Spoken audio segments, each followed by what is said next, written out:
Hello. Hello, কেউ কি phone phone দিল? ফোন দিচ্ছি কেন? তুমি জানো না কেন ফোন দিচ্ছি? না, আমি জানি না। কিন্তু আমি ফোন দিতে পারি না। না, পারো না। কেন? বাহ, তুমি আমাকে তালাক দিয়ে চলে গেছো। এখন তুমি আমাকে কেন ফোন দিয়ে ডিস্টার্ব করবা? তুমি এখন ভালো আছো, সুখে আছো, থাকো না। আমার ছেলে মেয়ে আছে না, আমি তাদের খোঁজ খবর নিবো না? সে ছেলে মেয়ে তুমি চলে গেছো, তোমার ফোন দেওয়ার কি খবর নেওয়ার কি আছে? অনেক কিছু আছে, দেখো যা হয়েছে হয়েছে, মাফ করে দিয়ে আমার কি নেওয়া যায় না? এটা সম্ভব না। কেন সম্ভব না বলো? মানুষ কি ভুল করে না? তাই বলে কি এরকম করে মানুষ?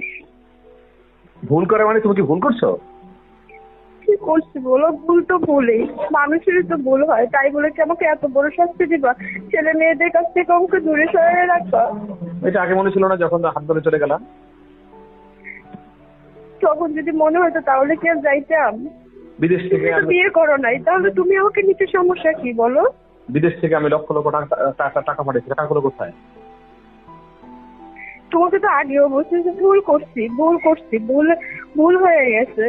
তো যে ছেলের সাথে চলে গেছে সে কি বলে এখন? সে সে কি বলবে? সে সে চলে গেছে। আমি তোমার কাছে আসতে চাই, আমি জানি না সেগুলো কিছু, আমি তোমার কাছে আসতে চাই। না, আমার ছেলে মেয়ের কাছে আমি শিখতে চাই। এরকম কোনো সুযোগ নেই। আমরা মুসলমান মানুষ, এখন একবার তালাক হয়ে গেলে সেই স্ত্রীকে আর ঘরে তোলার মতো কোনো সুযোগ নেই। তুমি ওকে নিবা না?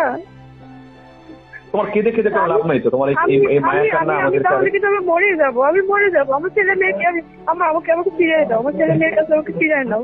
এগুলো তোমার অভিনয়, এগুলো তোমার এরকম অভিনয়। হ্যাঁ। আমি কোনো অভিনয় করতেছি না, প্লিজ প্লিজ না। আমাকে তুমি তোমার কাছে নিয়ে যাও। আর কখনো এরকম কিচ্ছু করবো না, আমাকে নিয়ে যাও তোমার কাছে।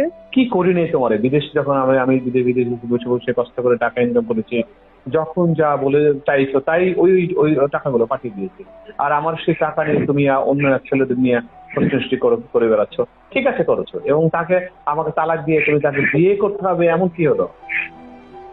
হয়েছে তো, ভুল তো হয়েছে, বললাম তো মাফ করে দাও। তোমার তোমার মাও তো, তুমি এখানে ছিল না, কিন্তু এরা আমার সাথে যেরকম ব্যবহার করছে সেটা কি তুমি জানো?